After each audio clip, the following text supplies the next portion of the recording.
नमस्कार किसान भाई बहनों, कृषि दर्शन कार्यक्रम में आपका हार्दिक स्वागत है। किसान भाइयों, हमारे प्रदेश के अत्यधिक भूभाग पर उद्यान की फसलों की खेती होती है, इसलिए ज़रूरी है कि उद्यान की फसलों का विकास हो, उन्हें सामयिक जानकारी मिले, ताकि इसको अपनाकर हमारे किसान भाई जो है उद्यान की फसलों में अपार फ़ायदा उठा सकें, अपार उत्पादन प्राप्त कर सकें। किसान भाइयों, आज हम आपको उद्यान की फसलों में क्या सामयिक जानकारी देना चाहिए, इस संबंध में चर्चा करेंगे। चर्चा की जानकारी देने के लिए आज हमारे साथ हैं उद्यान की एवं खाद्य प्रसंस्करण विभाग के सहायक संचालक राजकुमार जी। आपका कार्यक्रम में स्वागत है। किसान भाइयों, आज हमारे बीच में राजगढ़ जिले से रोसला जागीर एक गांव है, वहां से किसान भी आए हैं, दिलीप सिंह जी राजपूत। आपका भी कार्यक्रम में स्वागत है जी। सबसे पहले राजकुमार जी, आप हमारे किसान भाइयों को ये बताएं कि हमारे किसान भाइयों को सर्वप्रथम उद्यान की फसलों में क्या काम करना चाहिए। बरसात का समय है, अभी उद्यान की में फल बगीचे भी हैं और सब्जियों की खेती भी है। तो सब फल बगीचों में वो देखें कहीं पानी ठहराव ना हो, जलगरण की समस्या जाती है, और आपने पहले से अगर उसमें बोडो पेस्ट की पुताई कर रखी है तो आपके कीड़े व्याधियों से बचा होगा। और बीच बीच में देखते रहें कहीं पौधे में कहीं कोई बीमारी तो नहीं लग रही है, और उसका सही समय पे उसका रोकथाम करें। इसी तरह से सब्जियों की खेती भी है। अभी सब्जियों की खेती में जो आपकी बेल वाली फसलें हैं, गिलकी है, लौकी है, भिंडी है, ये आ रही। इसमें एक पहचानने के लिए पीली कलर की पट्टियाँ आती, पट्टियाँ लगा देते हैं, लगाना चाहिए उनको। उसमें ग्रीस चिपकाने के लिए लगाते हैं, जिससे क्या है कि अपन जो बारीक कीड़े होते हैं वो उसमें चिपक जाते हैं। उससे अपन को पता चलता है कि हमारे फसल में कौन से कीड़े का, मच्छर का उसका अटैक हुआ है। उसके अनुसार कम से कम प्राइमरी अवस्था में अपन समझ लें कि कौन सी दवाई कम से कम जो नुकसान करे, क्योंकि दवाइयों का असर वो जाके आप दवाइयाँ डालते हैं, दवाइयों के बाद ही जस्ट आपकी तोड़ाई करके बाज़ार में जाती है। तो देखें कि जो कम से कम समय का असर रखे ऐसी दवाइयों को डालना चाहिए। सिस्टमेटिक दवाइयाँ होती हैं उनका उपयोग बाद में करें, पहले कॉन्टैक्ट पॉइजन का उपयोग करें, और हो सके तो पहले सबसे प्राइमरी अवस्था में जानेंगे तो नीम ऑयल का उपयोग करें, जैविक दवाइयों का उपयोग करें, जिससे क्या है कि आप जो पैदा कर रहे हैं वो हमारे समाज को ही खाना है। तो आप लगातार मॉनिटरिंग करें और उसमें कीड़ों को, दवाइयों को उपयोग करें और देखते रहें लगातार बरसात के समय। जी किसान भाइयों, जैसा कि आप जानते हैं कि बरसात का मौसम है, तो सर्वप्रथम आप जल निकास की व्यवस्था करें। फिर ये देखें कि रोग और कीट तो नहीं है आपकी बागवानी में, जैसे फलदार वृक्ष हैं या साग सब्जियां, उन पर ये देखें। फिर खास बात ये है कि कचरा अर्थात खरपतवार का भी नियंत्रण करें। इससे क्या होगा कि आपकी फसल अच्छी आएगी, आपका उत्पादन अच्छा होगा और बाज़ार में उसके अच्छे आपको भाव मिलेंगे। राजकुमार जी, सरकार की जो अनेक कल्याणकारी योजना तो चल रही है, इनके बारे में तो आपसे बाद में पूछेंगे, पर वर्तमान में ये बता दें कि जो संरक्षित खेती है ये क्या है, इसके क्या फ़ायदे हैं। संरक्षित खेती एक तरह का प्रोटेक्ट, हर तरह का संरक्षण, उसको हर तरह की सुरक्षा के लिए एक स्कीम है। इसमें प्राइमरी अवस्था में शुरू से आता है एक ड्रिप और मल्चिंग। मल्चिंग फसल पे पहले पलवार बिछाते थे, धान की पुआल से इससे करते थे। आज उसकी जगह पॉलीथीन की फिल्म आ गई है, जो उसकी जड़ों में नीचे बिछाई जाती है। सब्जियों में, फलों में उसका उपयोग होता है। सब्जियों की जड़ों में जब बिछ जाता है तो वो गर्मियों में आपको पानी कम लगेगा, पानी उड़ेगा नहीं और नुकसान कम होगा। पानी जितना ज़रूरत है उतना उसको मिलेगा और नमी बना के रखेगा। और बरसात में वही उल्टा काम करेगा कि जो एक्स्ट्रा पानी है वो अंदर नहीं जाएगा, जड़ में जल गड़न की समस्या कम होगी और पौधा स्वस्थ रहेगा। इस तरह से ये प्राइमरी अवस्था हो गई, मतलब एक शुरुआत में आप ड्रिप और मल्चिंग हो गई। उसके बाद बड़े स्तर पे अगर जाते हैं, उससे थोड़ा बड़ा अवस्था है, तो आती है हमारी संरक्षित खेती में पॉली हाउस और नेट हाउस। इसमें आप हॉरिजेंटली की वर्टिकल खेती कर, मतलब आप खड़ी अवस्था में लाइन वाली खेती वो करते हैं, बेल वाली फसलें इसमें ज़्यादा उपयोग करते हैं, जैसे आपका टमाटर, खीरा, आपका शिमला मिर्च, ऐसी खेती करते हैं, जिससे कम जगह में अधिक से अधिक उत्पादन होता है। और उसमें खास बात ये है कि जो बाहर जो आपका उत्पादन हो रहा है वो उत्पादन डबल से 4 गुना तक तो होता ही है, उसकी क्वालिटी बहुत अच्छी रहती है। क्वालिटी इसलिए अच्छी रहती है क्योंकि उसमें संरक्षित है, आप जितना पानी चाह रहे हैं उतना ही देंगे। प्राकृतिक रूप से आप देखेंगे बरसात हो गई तो आपको पानी मिल गया, ज़्यादा पानी मिल गया, नहीं मिली तो कम सूख गया, गर्मी ज़्यादा हो गई, तो वो सब चीज़ों से उसमें सुरक्षा रहती है। ये पॉलीथीन का सेट रहता है जिसमें पानी अपनी सुरक्षा अनुसार दिया जाता है। उसमें ह्यूमिडिटी के लिए फोगल लगाए जाते हैं, ड्रिप लगाई जाती है पानी के लिए। इस तरह से अनुकूल वातावरण में तो वो फसल उगाई जाती है, अच्छी पैदावार और लंबे समय तक पैदावार देते हैं। जी किसान भाइयों, संरक्षित खेती क्या होती है ऐसे राजकुमार जी ने बताया, पर मैं आपको बताना चाहूँगा कि संरक्षित खेती का मतलब होता है कि आपको बरसात हो, सर्दी हो या गर्मी हो, सभी तरह के वहाँ से फ़ायदे मिलते हैं। जैसे कम पानी लगता है, रोग कीट भी कम लगते हैं, और आपको समय समय पे, जैसे आप खरपतवार की सबसे बड़ी समस्या तो इसमें खरपतवार भी नहीं होती, तो आप संरक्षित खेती अपनाएं। किसान भाइयों, कार्यक्रम कृषि दर्शन जारी रहेगा, मिलते हैं एक छोटे से ब्रेक के बाद। अरे सुन तो। मुझे क्या सुनाना चाहते हो? जो सुनाओ मेरी सौतन को। किसको? अरे वही तुम्हारा मोबाइल फोन जिससे सुबह शाम दिन रात चिपके रहते थे और कहते थे किसान कॉल सेंटर से बातें हो रही हैं। अच्छा ये बात है। हाँ क्यों, क्या हुआ? अब बात नहीं होती क्या? अब तो झट से बात हो जाती है। संबंधी समस्याओं का अपनी भाषा में तुरंत हल पाने के लिए पूरे भारत में किसी भी फोन से हेल्पलाइन नंबर पर संपर्क करें। किसानों का दोस्त किसान कॉल सेंटर। किसान भाइयों, ब्रेक के बाद एक बार फिर कृषि दर्शन कार्यक्रम में आपका स्वागत है। चाहे वो परंपरागत खेती हो या उद्यान की फसलें, उसमें आगे बढ़ें। हमारे साथ राजगढ़ जिला से एक किसान है, उनसे जानेंगे कि बागवानी के क्षेत्र में वो वहाँ क्या काम कर रहा है, वो अपने खेतों में क्या कौन कौन सी बागवानी फसलें ले रहे हैं। अभी हमारे राजगढ़ ज़िले में सर सबसे ज़्यादा है संतरा, और हमारे ज़िले को शासन की योजना में भी जोड़ा है वन क्रॉप वन डिस्ट्रिक्ट, इस योजना में भी जोड़ा है, तो उसमें हमारा राजगढ़ ज़िला है।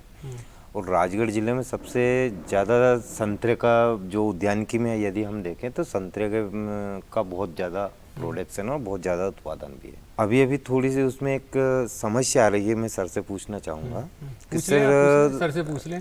सर उसमें जो पिछली बार भी नहीं आए थे बगीचे वगैरह, और इस बार कुछ आए कुछ नहीं आए ऐसे, और इसके अगले वाले साल में भी मतलब नहीं आए थे, तो ये फल मतलब नहीं आने का कारण इस बार खुले अवस्था में वो ये इस तरह की जो संतरा मौसम्बी की फसल है, इसको समय पे पानी और समय पे सूखा चाहिए, तान बोलते हैं उसको, जिससे वो अपने फूड कैपेसिटी अपने पास इकट्ठी करता है।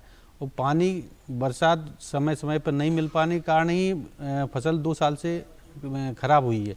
इस साल फसल राजगढ़ में अच्छी आई है, अच्छा क्योंकि उस समय से पानी उसको मिला।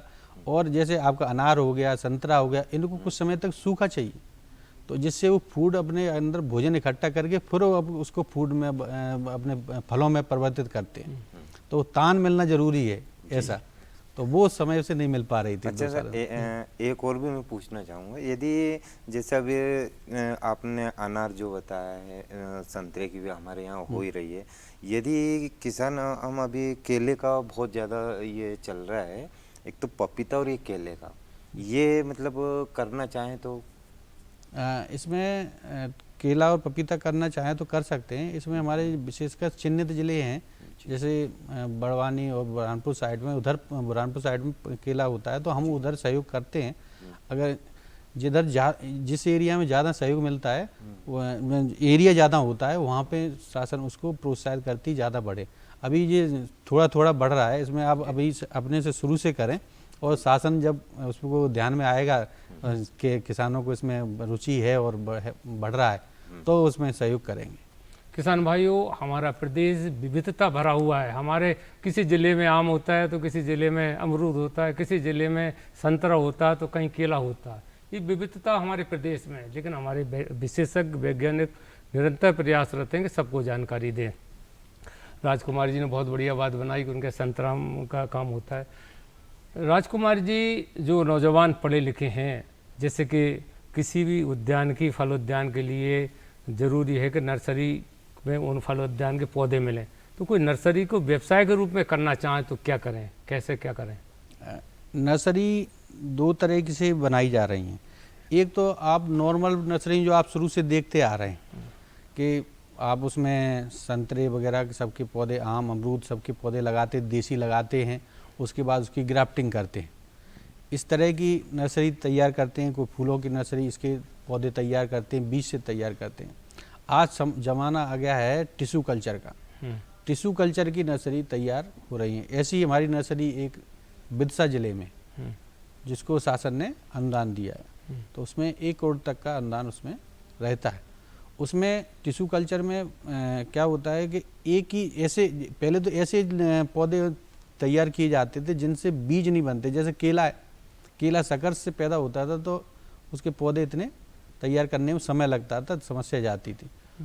और अब टिश्यू कल्चर से उसकी पत्ती से ही उसके सेल्स निकाल के और उसमें एक साथ कई संख्या में पौधे तैयार कर सकते हैं। उसमें शासन अनुदान भी देती है। और इसमें आज आपका केला हो गया, पपीता हो गया, और केला पपीता, अनार है आपका। अनार में वैरायटी बीमारी आती है तो टिश्यू कल्चर में वो बीमारियां से रोकथाम होती है। आपकी नई वैरायटियाँ आ रही हैं, जैसे अमरूद की वैरायटियाँ हैं, पिंक ताइवान वैरायटी हैं, गोल्डन डायमंड है, पिंक डायमंड है। तो ऐसी वैरायटियाँ हैं जो कम, आपके पास मदर प्लांट कम है, एक पौधे से, एक पत्ती से लाखों पौधे तैयार किए जा सकते हैं। तो ऐसी नर्सरी ऐसी बनाने के लिए शासन इसमें अनुदान देता है। राजकुमारी जी, जैसे आपने नर्सरी की बात चल रही है, तो नर्सरी प्रबंधन के संबंध में बात करें तो मान लो 1 वर्ष के आसपास कोई पौधे फलदार हो गए हैं, तो उसमें क्या सामयिक कार्य करें लोग?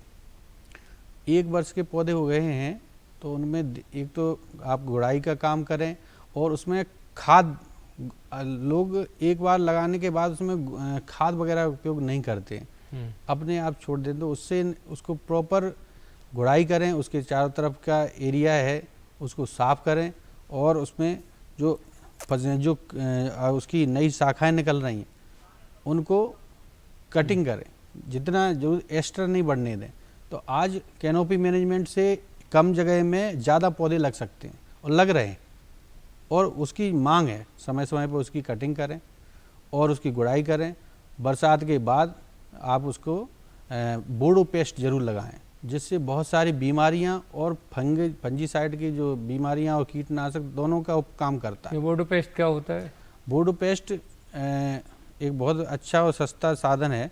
इसमें कॉपर सल्फेट और चूना दोनों को बराबर मात्रा में मिला के बनाया जाता है।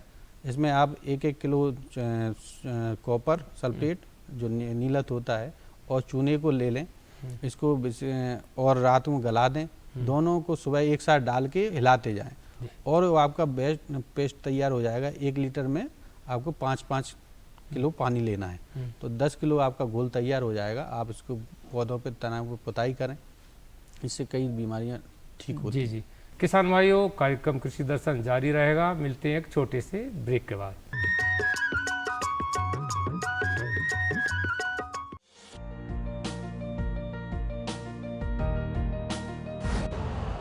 यूरिया का स्वदेशी उत्पादन 70 लाख टन बढ़ाने के लिए 6 उर्वरक संयंत्रों का उद्धार किया जा रहा है। FCIL के गोरखपुर, सिंदरी, तलचर और रामागुंडम संयंत्र, HFCL की बरौनी इकाई और BVFCL की नामरू फोर्थ। सोने पर सुहागा ये है कि देश में अब बनेगा सिर्फ नीम लेपित यूरिया, क्योंकि इससे होगा किसानों का फायदा ही फायदा। अनाज का उत्पादन 10% तक बढ़ेगा। बढ़ेगी 10 से 15% नाइट्रोजन क्षमता।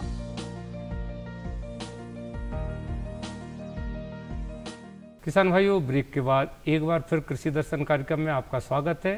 राजकुमार जी, जिन जो किसान भाई हैं, पुराने जो फल उद्यान हैं, बगीचे हैं, उनमें इस समय क्या कार्य करना चाहिए? अभी उनको केवल देखते रहें कोई बीमारी तो नहीं हो रही, और उसके बाद अपन इसको कटाई छटाई का समय, जैसे क्या आप बरसात के पहले करना था, आपको ये भी देखना पड़ेगा, अमरूद को अपन अगर अभी करेंगे तो अगली फसल नहीं आ पाएगी। तो अपन को मई जून के बाद इसको कटाई का समय करना चाहिए, जिससे क्या है अगली फसल आपकी आ जाए। आप देखें उसको 4 महीने फसल के 4 महीने पहले कटिंग का काम करना है, लेकिन और जो पुरानी टहनियाँ हैं उनको छटाई करनी है। जो फल देने के बाद की आखिरी की जो टहनी रह जाती है, जो फल दे चुकी होती है, उसकी छटाई करना चाहिए। ऐसी टहनियाँ जो आपस में रगड़ रही हैं उनसे बीमारियां पैदा होती हैं, उनकी कटाई छटाई करना चाहिए। यहाँ पे जॉइंट में आपने देखा होगा तना छेदक कीड़ा उसमें असर ज़्यादा करता है। ऐसे पौधों को चिन्हित करते रहें, नहीं तो वो पूरे बगीचे को खराब करता है। तो आप राजकुमार जी, ऐसा हमने देखा है कि अंतर्वर्ती फसलें भी किसान भाई लेते हैं, तो किस उम्र तक या किस हाइट तक पौधे हो जाएं तब तक लेना चाहिए? अंतर्वर्ती फसलें शुरुआत में 2 से 3 साल तक लेना अच्छा रहता है। उस समय अपने फलन नहीं होता है, तो उस समय आप अंतर्वर्ती फसलें लें। बाकी समय में अंतर्वर्ती फसलें लेने से उसके जैसे आपके संतरा मौसमी वगैरह में थोड़े से पानी का जो फलन की समस्या, उनको सही समय पर तान न देना, वो होता है। लेकिन अगर आप अंतर्वर्ती फसलें लेना चाहते हैं तो पौधों में ड्रिप जरूर लगवाएं और आप लगातार अंतर्वर्ती फसलें ले सकते हैं, क्योंकि पौधों के पानी का मैनेजमेंट अलग रहे आपकी और बीच की क्रॉप का अलग मैनेजमेंट रहे।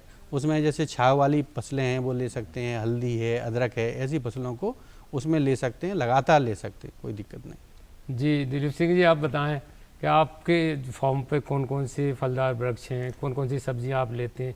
क्या आप रासायनिक खेती करते हैं या जैविक या प्राकृतिक? नहीं, अभी रासायनिक खेती तो मैंने 2006 से छोड़ रखी है सर। हाँ, ये बागवानी के बारे में पूछ रहे हैं। बागवानी में भी सर, जैसे हमने अभी संतरा का एक बगीचा भी लगा रखा है, और अभी मार्केट से लेके और जो आम आ रहे हैं सर नए वैरायटी के, तो अभी 10 वैरायटी के आम मंगवाए मैंने। वो आम लगा रखे हैं, अमरूद भी लगा रखे हैं। तो मतलब एक छोटा सा एक बागवानी जैसा बना रखा है घर पे।